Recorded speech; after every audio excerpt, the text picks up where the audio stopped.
Halo para movieser, selamat datang di channel ini. Channel yang membahas alur film yang mungkin kalian suka.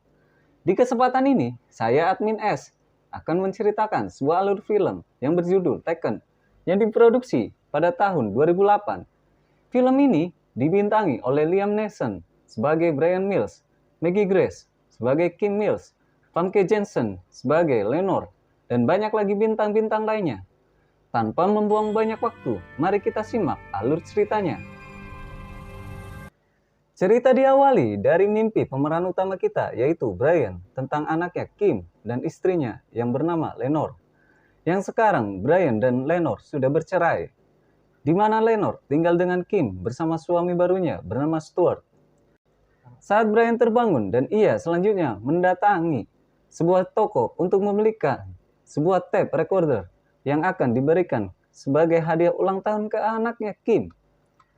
Keesokan harinya, Brian pun datang ke pesta ulang tahun Kim. Dia memberikan kadonya kepada Kim dan memotretnya. Tidak berapa lama, Stuart menghadiahkan seekor kuda dan disambut antusias oleh Kim. Brian pun menyadari anaknya sudah besar, tidak seperti dulu lagi.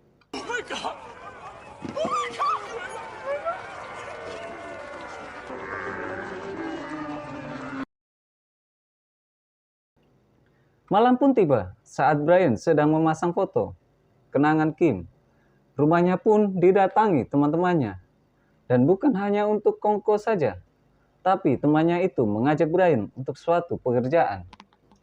Dalam obrolan ini, kita sedikit tahu bahwa Brian adalah mantan mata-mata atau semacamnya yang bisa melakukan misi-misi besar bersama teman-temannya tersebut dan terbiasa bekerja dengan detail-detail dalam menyelesaikan misi-misinya. Hey, look. All kidding aside, 4 hours work, 25 like old times. Better. No one gets killed. Okay. Yeah. Brian pun bekerja dengan teman-temannya. Di sini, Brian bertugas menjadi semacam bodyguard dari seorang penyanyi yang sedang mengadakan konser. Let's go. Di ruang rias, Brian berkesempatan mengobrol pendek dengan penyanyi itu. Brian meminta pendapat bahwa anaknya Kim juga bercita-cita sebagai penyanyi. Namun penyanyi itu pun menjawab, untuk mencari karir selain menjadi penyanyi, Brian pun terdiam. Tell her to pick another career. Di sela tugasnya, Brian ditelepon anaknya Kim. Kim memberitahukan ingin mengajak makan siang besok, dan Brian pun mengiyakan dengan senang hati. Scene berganti setelah konser selesai dan penyanyi itu turun panggung. Kericuhan pun terjadi.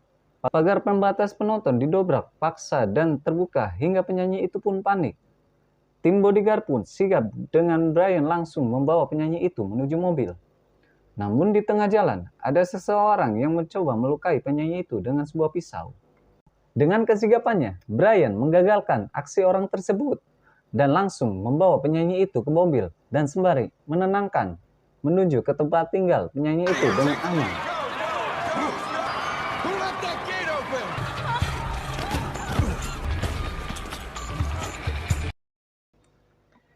Saat pembagian honor, Brian dipanggil untuk mengobrol empat mata dengan penyanyi itu. Di sini, penyanyi tersebut pun menawarkan kartu nama manajer dan pelatih vokalnya untuk dihubungi. Jika anaknya benar-benar ingin menjadi penyanyi, dan semua biayanya akan ditanggung penyanyi itu. Keesokan harinya, Brian pun bertemu dengan Kim di sebuah restoran. Brian senang karena dia berniat memberikan kejutan, yaitu memberikan kartu nama yang diberikan penyanyi tadi.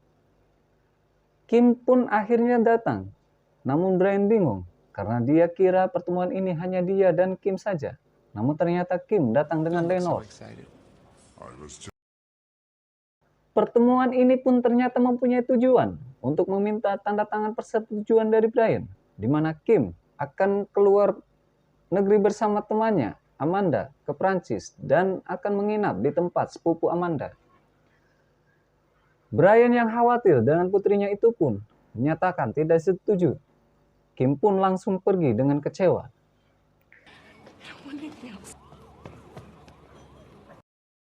Di sini, Lenore memojokkan Brian dengan berkata bahwa Brian terlalu mengekang anaknya yang sudah besar. Lenore pun pergi dengan meninggalkan surat perjanjian itu. Brian pun termenung. Selang beberapa saat, Brian mendatangi rumah Lenore untuk memberikan surat perizinan yang sudah dia tanda tangani. Kim yang menerima itu pun sangat senang. Tapi di sini, Brian memberikan handphone untuk menghubunginya dan syarat-syarat lain untuk dia bisa memantau keadaan Kim dari jauh. Dan harus dia mengantarkan Kim ke bandara. Certain areas in Paris that you should avoid. Di bandara, saat akan membawakan barang-barang Kim, Brian menemukan sebuah petunjuk bahwa Kim keluar negeri untuk mengikuti konser keliling suatu band. Brian pun mengadu ke Lenore.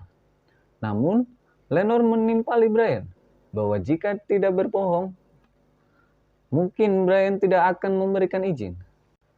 Dengan raut kecewa Brian pun pasrah, Kim pun berpamitan. Brian juga memfoto momen tersebut.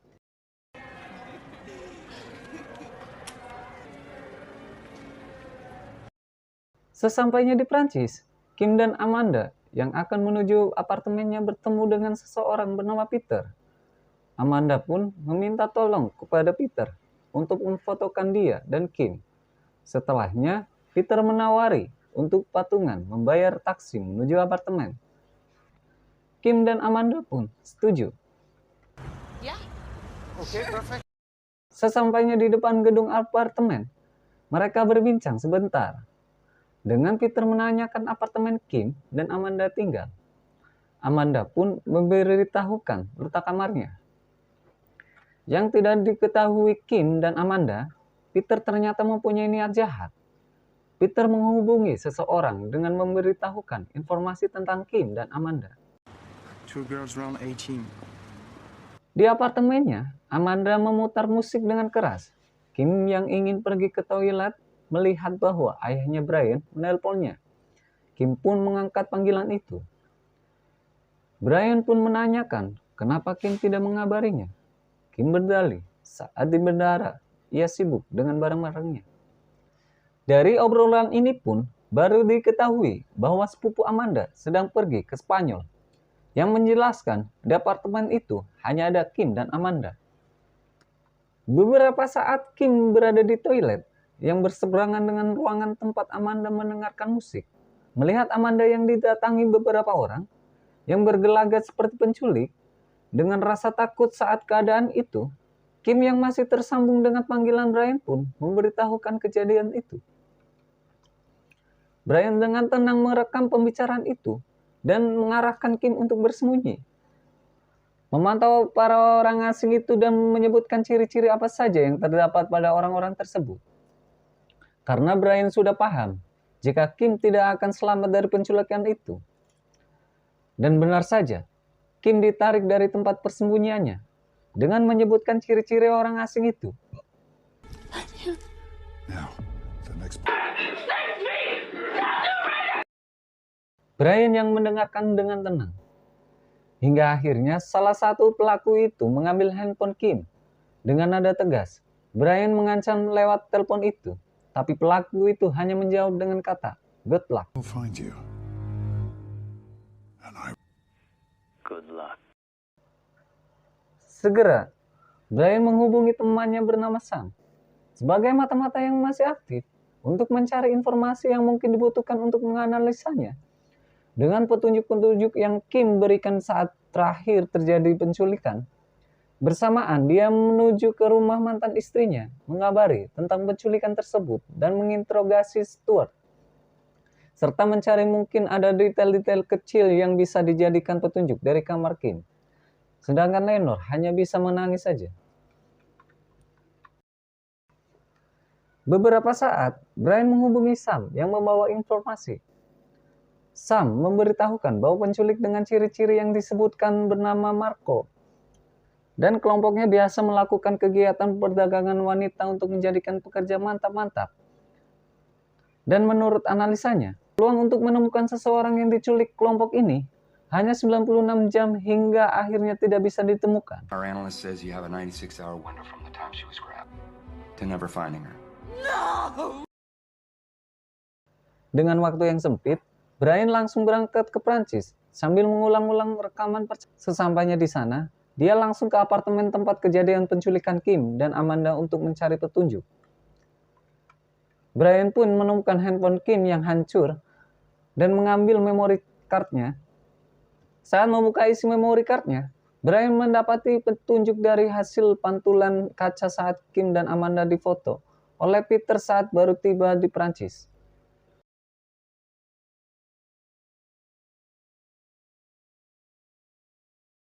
Scene berpindah di bandar Prancis. Di situ Peter mencoba mengelabuhi mangsanya. Tiba-tiba, Brian datang dan mendorong Peter ke dalam taksi serta memukulinya sambil menginterogasi.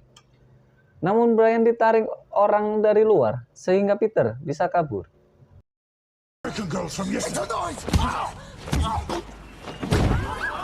Brian langsung menumbangkan orang tersebut dan mengejarkan Peter yang berlari. Kejadian itu menimbulkan kekacauan lalu lintas. Naasnya saat pelarian itu, Peter tertabrak truk hingga tewas dan Brian pun tidak mendapatkan informasi.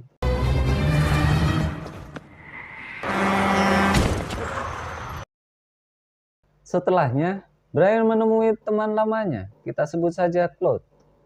Awalnya, Brian ingin meminta bantuan dengan menceritakan kejadian sebelumnya.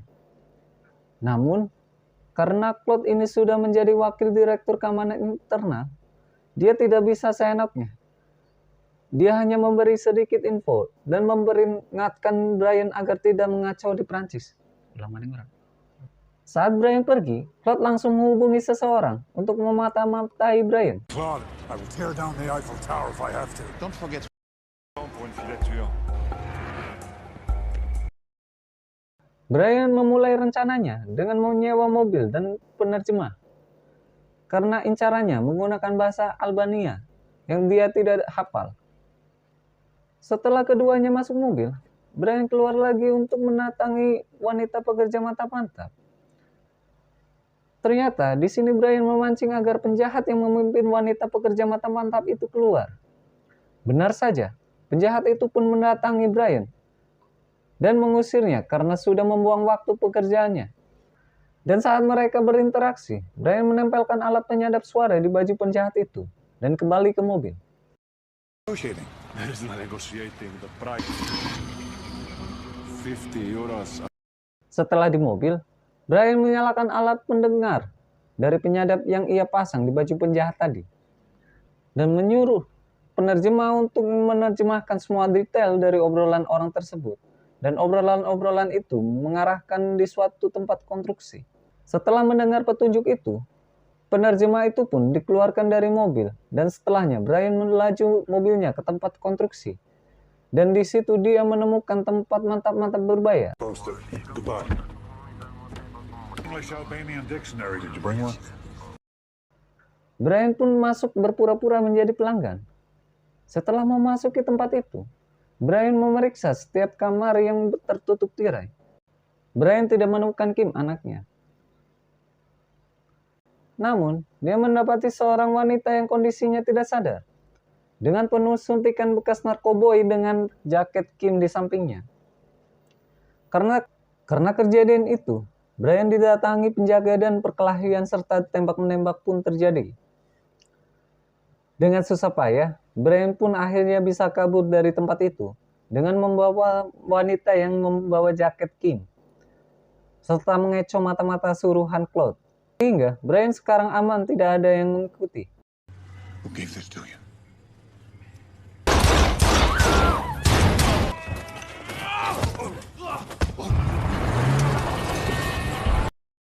Dan setelahnya, ia menyewa kamar di hotel untuk tempat beristirahat, serta memberikan pertolongan awal untuk wanita yang ia bawa dalam keadaan tidak sadar. Setelah itu, Brian mendapat panggilan dari Claude untuk mengadakan pertemuan empat mata.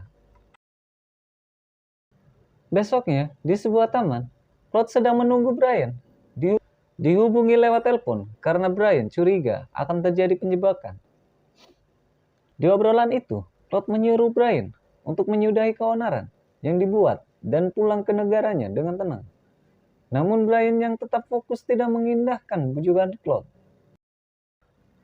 Dan benar saja, obrolan mereka sedang disadap oleh anak buah Claude yang setelahnya mereka akan menyergap Brian.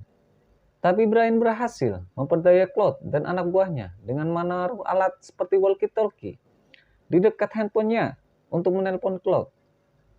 Sehingga Brian bisa mengobrol di tempat yang berbeda dari handphonenya yang dilacak oleh anak buah Claude. Setelah pulang ke hotel, Brian sedang mencatat dari sebuah buku. Wanita itu pun tersadar. Brian pun coba menanyakan dari mana ia mendapatkan jaket Kim. Saat setelahnya, Brian mendapatkan petunjuk ke tempat bernama Paradise. Tanpa berlama-lama, Brian pun langsung menuju ke tempat itu dan masuk dengan berpura-pura menjadi polisi yang sedang meminta jatah. Di tengah perundingan, Brian menanyakan orang yang bernama Marco dari Tropoia. Namun dia malah dipermainkan hingga setelah perundingan selesai.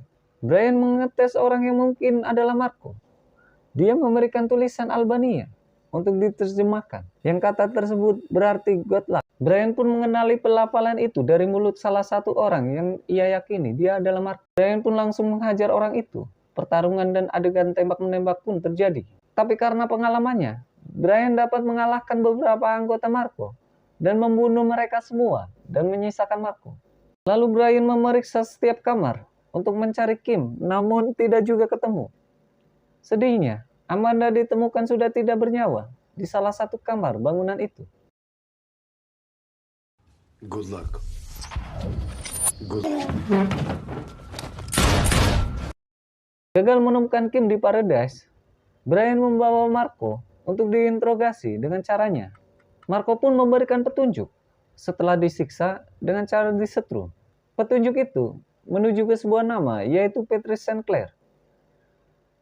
Hanya mendapatkan petunjuk nama saja, Brian pun pergi meninggalkan Marco dengan alat setrum yang masih aktif. Where is she? Where can I find him?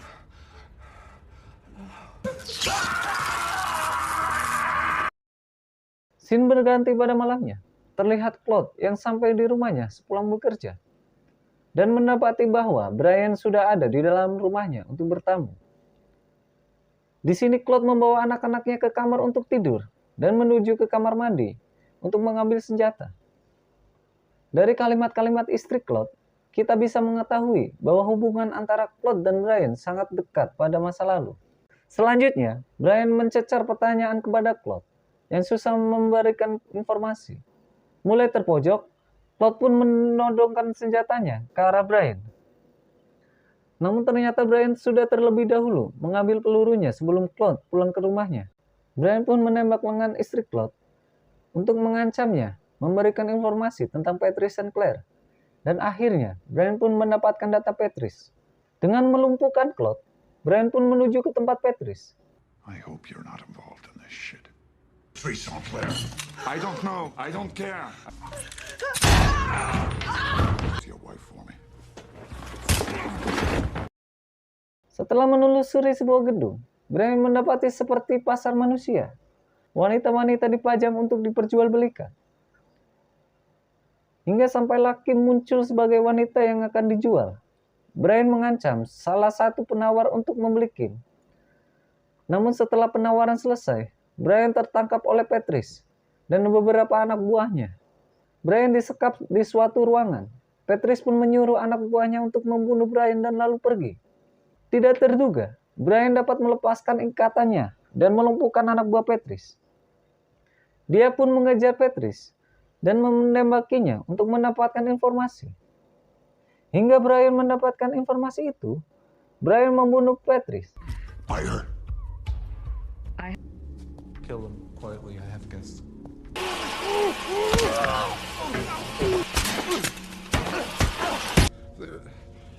There's a boat by the cave. That was all personal to me. Dengan cepat, Brian berlari menuju kapal di dermaga sesuai petunjuk dari Patrice. Dalam kapal tersebut, terdapat orang kaya dan beberapa anak buahnya serta beberapa wanita yang sudah didapat dari penawaran jual beli wanita. Termasuk diantaranya adalah Kim. Brian yang melompat dari jembatan berhasil mendarat di kapal tersebut dan langsung mengajar anak buah orang kaya itu. Dengan susah payah dan terluka, akhirnya Brian dapat mengalahkan para penjahat itu. Dan tibalah Brian di depan kamar dan membukanya. Di dalam terdapat Kim yang sudah dikalungi pisau oleh orang kaya itu. Dengan Brian yang membidik orang itu mencoba mengajak berunding. Namun Brian langsung menembaknya. Kim akhirnya bisa diselamatkan.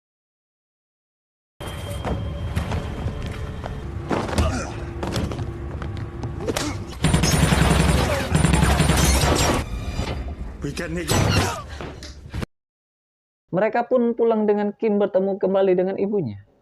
Dalam credit scene, Kim dibawa suatu rumah untuk bertamu oleh Brian.